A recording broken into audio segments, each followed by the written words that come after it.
Hello, this is Virtualis the Chess Noob, learning and having fun with chess.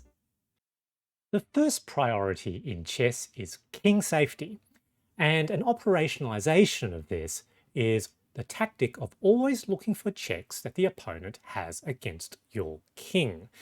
Now, when I was a beginner player, I understood checks, I understood the rules of chess, but I perhaps didn't appreciate how important this tactic was. And I perhaps didn't have an intuition of the forcing nature of checks against my king and the impact that had on the flow of the game. Now, in this game, I played against a somewhat lower rated opponent in a Team Australia tournament match, and I think it really shows the power that checks have in affecting sort of the direction of the game and why you really need to mitigate against it. I had the white pieces, so as usual, I played the Vienna game: e4, e5, a knight c3. Opponent played knight f6, and I play the Vienna Gambit. My favorite gambit when I get to play it.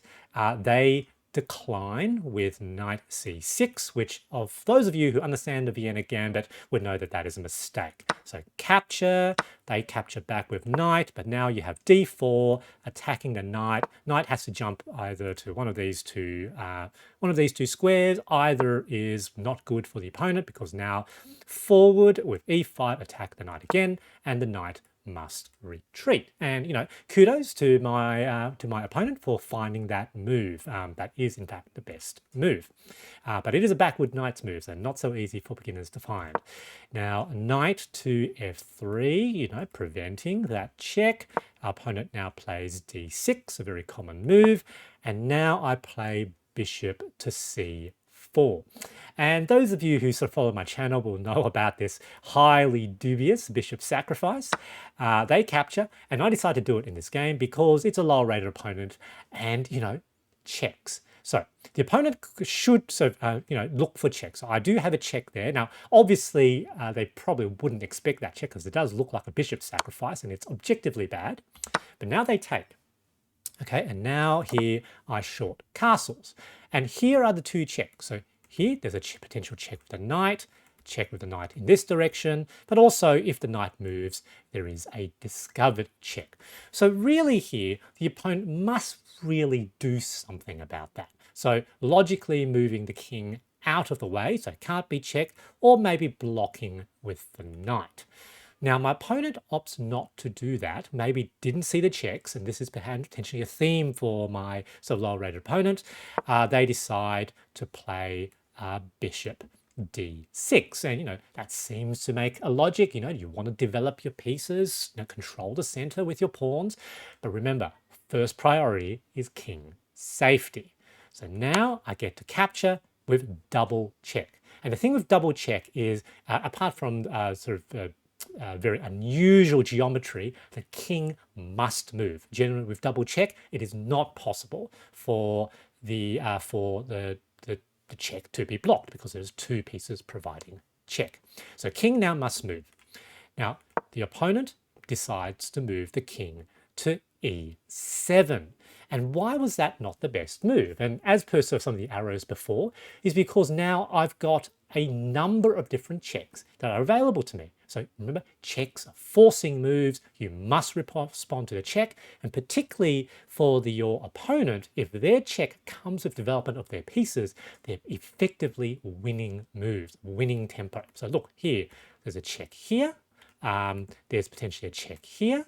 And there's also potentially a check here.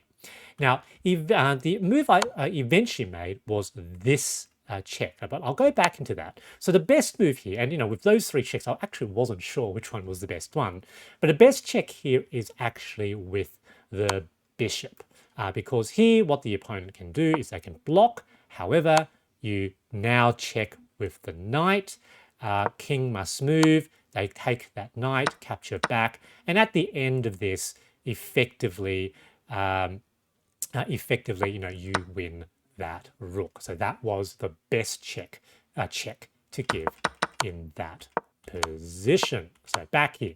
Now the actual check I made was this one first. And the reason for that is I potentially saw a funny line. Now here, the opponent only has one of two squares that the king can go to. And I thought, that was the best move for the opponent, going to e8. But if they decide to jump forward, and given, they didn't go to e8 first. So if they decide to jump forward to place pressure on the two knights, now we've got queen to g4. And here, there is only one move available to the king because these squares are controlled by that knight. This whole bit is controlled by the rook.